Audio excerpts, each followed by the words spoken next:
അദ്ദേഹത്തോടൊപ്പം ജ്യോതിഷ ഗ്രന്ഥങ്ങളൊക്കെ അഗാധമായി പരിചയപ്പെടാനും ജ്യോതിഷത്തിൻ്റെ പ്രക്രിയകളൊക്കെ മനസ്സിലാക്കാനും ഒക്കെ സാധിച്ചു. പിന്നീട് സ്വന്തം നിലയ്ക്ക് തന്നെ ധാരാളം ജ്യോതിഷ ഗ്രന്ഥങ്ങൾ വാങ്ങി വായിക്കുവാനും പഠിക്കുവാനും ഒക്കെ ശ്രമിച്ചു. തന്ത്രപഠനം വളരെ ആഴത്തിൽ താന്ത്രിക ക്രിയകളെപ്പറ്റി മനസ്സിലാക്കാനും തന്ത്രഗ്രന്ഥങ്ങളെയൊക്കെ പറ്റി മനസ്സിലാക്കാനും ഒക്കെ അക്കാലത്ത് തന്നെ ഇടയാകുകയും ചെയ്തു.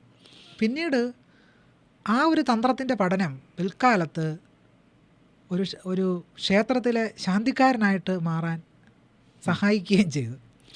ഏത് ക്ഷേത്രം? നിരവധി ക്ഷേത്രങ്ങളിൽ പിന്നീട് ശാന്തിയായിട്ട്. ഏത് പ്രായത്തിലാണത്? അത് ഒരു 22 വയസ്സിന് മുമ്പാണ്. 22 വയസ്സോടുകൂടി ആ ശാന്തി പരിപാടി അവസാനിക്കുക. കാരണം 22ാമത്തെ വയസ്സിൽ ഒരു മാറ്റം ഉണ്ടാകുക. അപ്പോൾ 22 വയസ്സിന് മുമ്പ് ഒരുപാട് ക്ഷേത്രങ്ങളിൽ മേൽശാന്തി പദവി വഹിച്ചു. ഈ ജ്യോതിഷം പറ്റിയിട്ടുണ്ടോ?